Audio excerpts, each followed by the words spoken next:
Hi, I'm Barbie T from the Barbie T morning show on the morning show from Hot 104.5. And how did you get on that career path to get on the radio?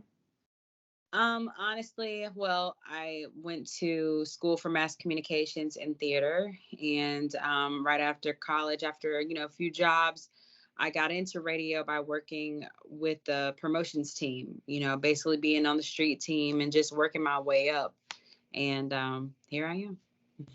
That's amazing. And what did you do with mass communications? Were you hoping to go into theater, or did you just always plan on doing radio? Well, I kind of wanted to be Oprah, and Oprah started in radio. So I was like, you know what? I need to conquer this, which I think is honestly a great step into the media world, because it can be a lot, especially if not having any experience to just going straight into like TV or something. So I feel like radio was the perfect start for me, just like how Oprah did. And so that's how I got through. Well, whenever you get your own talk show, you better give us a call. Hey, you got tickets, I promise. I mean, who wouldn't want to be Oprah? So as a child, what did you want to become and why? Like I said, I wanted to be like Oprah. Like a lot of the big names I've seen on TV. I love entertainment, and as a child, I was always on stage with dance. I did jazz, ballet, tap dancing. I love performing, so that was just always a love of mine. I knew that's what I wanted to do forever. I wanted to be a choreographer at first, but and I wanted to dance with Michael Jackson, but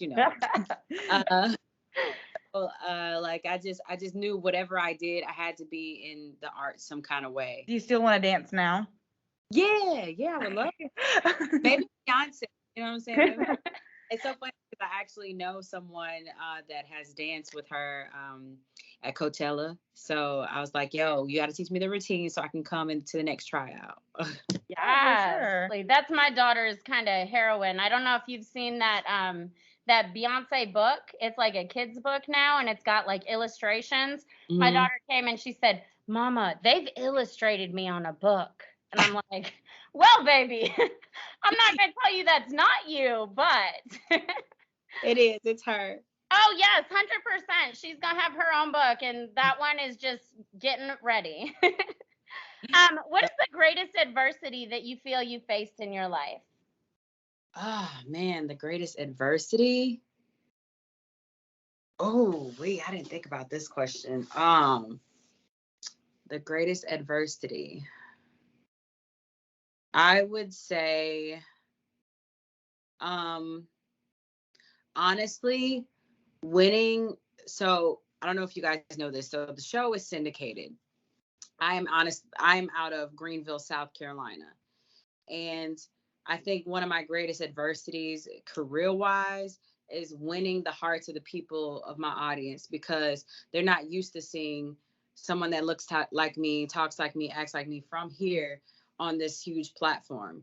I'm actually the first African-American woman to do a morning show on my station here in Greenville.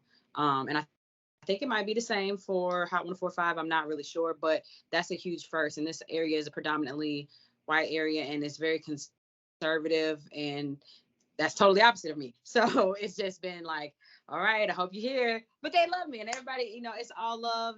There's some backlash sometimes, but not really. It's really not that bad. But I feel like being able to be who I am unapologetically, that has kind of, because I was scared of it a little bit, especially being from here and growing up in this area and knowing how this area still has a lot of growth to do. So I think that might be my biggest adversity. Yeah. That was incredibly real. Thank you for sharing something so personal. I would like to say, though, my daughter loves you. She loves you. Every time we're listening, she's like, I'm going to be like her mom. And she gets she has such a big attitude, my little girl does. So she'd be fangirling out right now. So what was your biggest influence in your youth compared to your biggest influence now? These are some really good questions. I told my students they had to have 2-pronged questions, so they had to challenge adults. So yes, Good. They did a great job.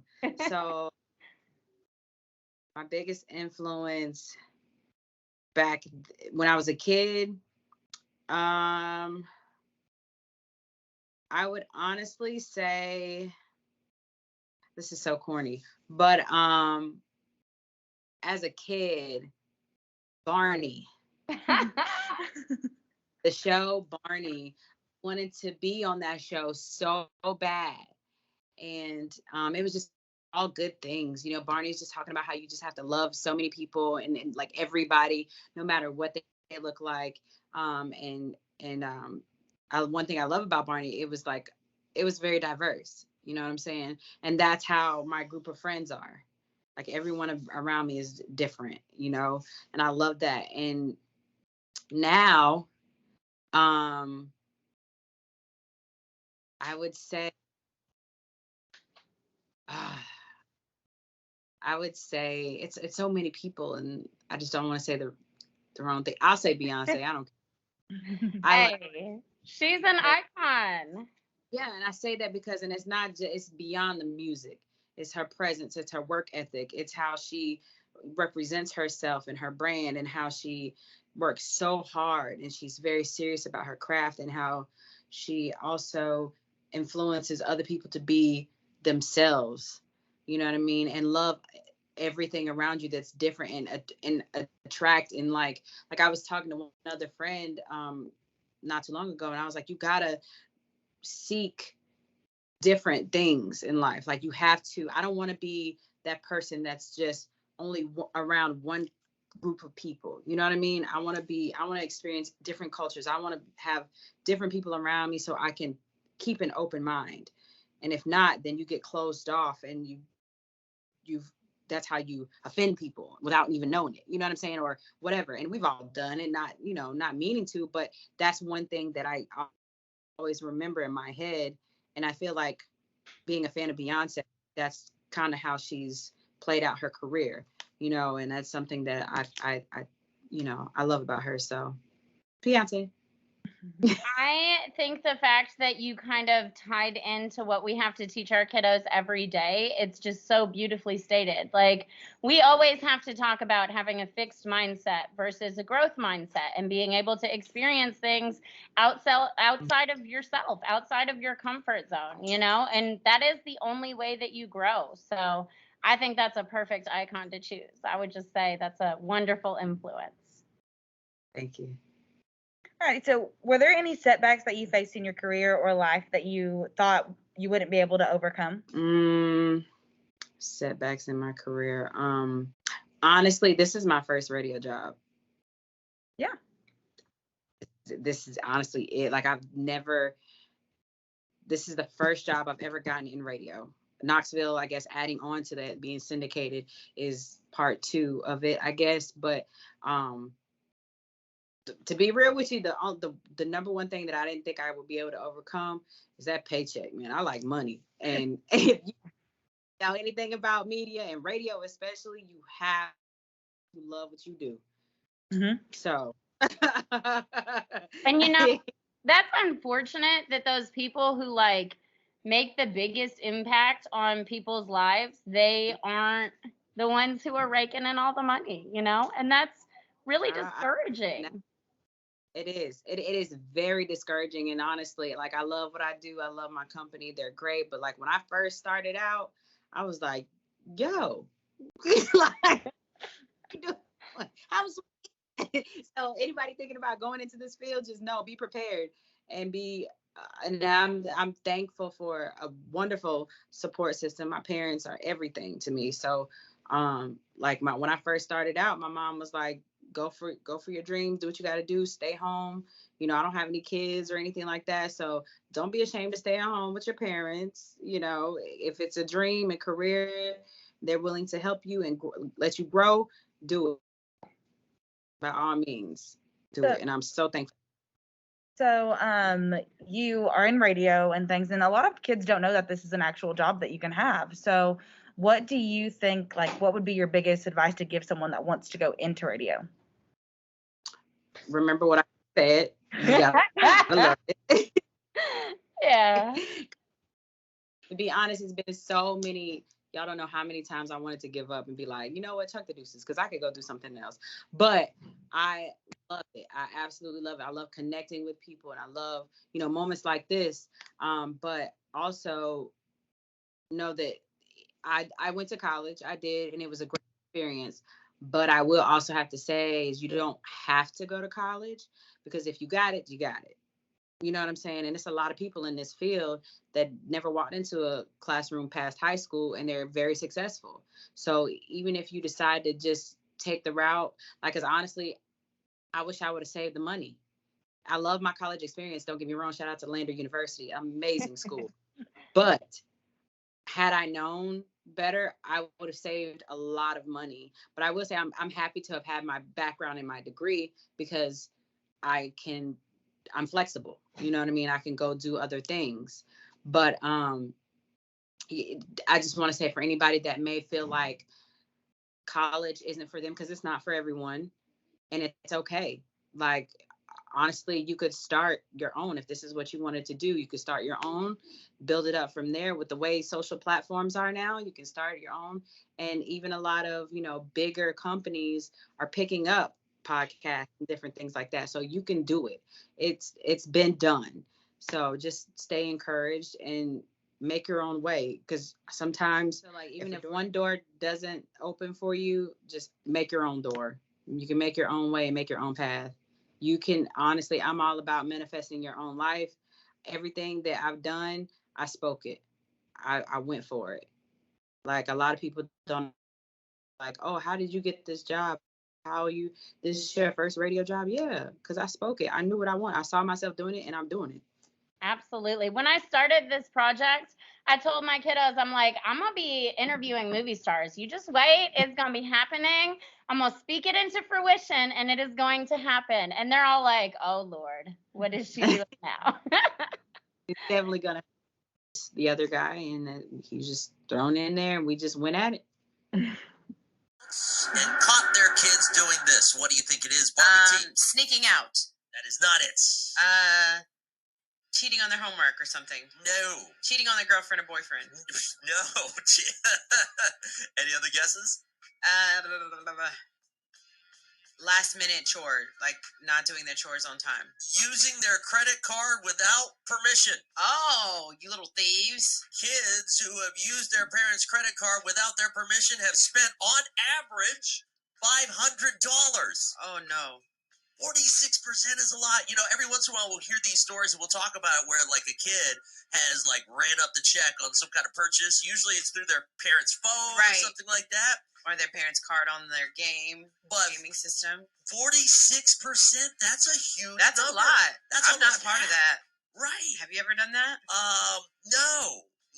We didn't have a lot of money growing up, so I would have been murdered. So the most common unauthorized expense is in-app games purchases. That's about 28%. 28% of kids who try to steal their parents' credit card uses it for in-app game purchases. Ordering food delivery, that's about 16%. And this is a big one you got to watch out for. If you have one of those Google home devices or an Alexa. Oh, yeah. Tell it to go shopping. Right. Voice-activated speaker shopping, 15%. Yeah, that's my boy. He cool. He's all right. Barbie T, rewind back to 6th grade. This dude named Terrell, he was like, you look like a Barbie doll. And first of all, I've always been obsessed with Barbie, all things Barbie. Look, the brand, it shows young girls, all races and ages, that you can do anything. Barbie does it all.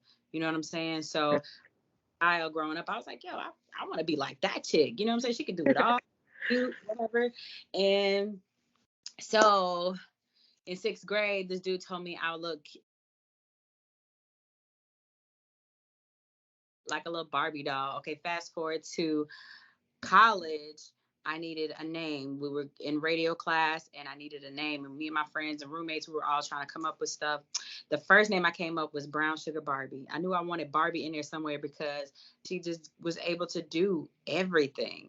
And so Brown Sugar Barbie was what it was supposed to be. But then I was like, nah, I'm gonna do Barbie T. Like T, that's letter my name. So I was like, I'm gonna do Barbie T. That's what it's gonna be.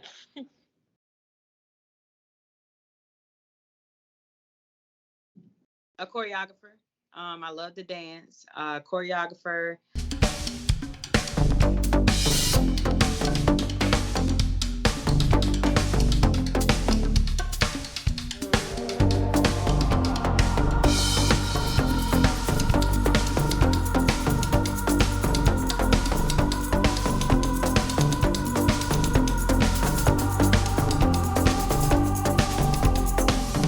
And then at one point, I thought I wanted to be an anesthesiologist, but child, that's a lot of school. Oh yeah, absolutely. But so and then law. I do like law. Media law is actually one of my favorite classes that I took. So maybe after, if I ever retire out of radio, I go to media law. And it's nice to know that you have different paths you can go on. Oh, for sure. Love it. Question. Dr. Martin Luther King Jr. stated, "I have a dream that my 4 little children will not be judged by the color of their skin, but by the content of their character." In 2022 America, do you feel that he has accomplished this dream? Why or why not? I think there has been some progression for sure, because it's not the same. 2022 is totally different. Not only is it just for your skin color, but it's for also who you love and things like that. There's so many things that doors have been open for people of different backgrounds, races, what your sex, like for women, or if you look like, you know what I mean? Like, it's just so many doors that have opened and so many minds are open. Do we still have a long way to go? Absolutely. But I feel like his dream has been accomplished and still growing, for sure. That was very well stated. I love that you said we have growth, and focusing on the positive helps us overcome, Oh, like I told the young ladies earlier, when they asked about, do I feel like I've faced anything being a Black woman in this industry? It's like, yeah, I definitely have. But at the same time, it's what a time to be alive too, as a Black woman. I know that's a privilege as well, So. Be a Black woman. It's a beautiful day to be a Black woman. It's a beautiful day to be a Black woman. My nieces came to me one day and they said, "Auntie, nobody else looks like us at our school." And I was just like, oh my goodness, because like happened to go and try to find a cake topper for them and go to 3 different stores and there isn't one that looks like my sweet little Kaya. Like, Yeah, and that's so crazy because like I stated earlier, being from this area, I was always the only Black girl in my class. You know what I mean? And I got along with all of my friends and loved them dearly. And then like as we get older, you see different things, because honestly, a lot of hate is taught. Because when we're little, you don't know. You know what I'm saying? You have no idea. You just become friends with people and you just connect and you link, and then someone in your life affects you to make you start to think a certain way, to think they try to warp your mind. But I honestly like that has been, it's tough when you grow up in these kinds of areas. But at the same time, I feel like I have an advantage because I'm able to connect with everyone. Like, I grew up in this certain area. I might have been the only Black girl, but if I go to a different area, I'm with my people, but I also know how to mix and mingle and speak and talk and deal with everybody. I'm not just one-sided. You know what I'm saying? So it's just when I was younger, I looked at it as a curse, because my people looked at me as if, oh, you act like them, but it's like, no, I'm me, but I'm able to vibe with everybody, and there's nothing wrong with that. Perfect. Yes, I got chills when you said like, what a time to be alive for a Black woman. I mean, honestly, Absolutely. And I mean, that's partially the goal behind these interviews, like I want my nieces to see someone like you and be like, look how beautiful and well put together she is and how she's made all of this of her life and she's set those goals, you know? They can do it. Anything's possible. You can achieve anything. And that's one thing I want children of color to know. This can't hold you back anymore. It's a blessing, like, and it always has been. But I think as a group of people, sometimes that's embedded into our minds. Sometimes even me, I've had that thought of fear put in my mind, like, well, maybe I can't achieve this, or maybe I can't do it because I'm Black. I'm a Black woman, and they're not used to that. So what? You're getting used to it. It's my time. I know this is kind of asking a little, but can you say shout out to Callie and Kaya? No problem. No, there's no problem. Shout out to Callie and Kaya, you guys, you beautiful ladies. I love you all, and keep being amazing, beautiful girls, and letting that Black girl magic shine all day, every day, 24/7. Well, thank you so much, Barbie T. We have really enjoyed this interview. I'm so thankful to be able to do this with you. I will send you the finished product once we get the little things edited out. Yeah, thank you for what you do. Thank you for giving out your perspective. Thank you for doing what you do. Oh, thank y'all for just thinking of me. I appreciate you all so much. Like, seriously, thank you guys.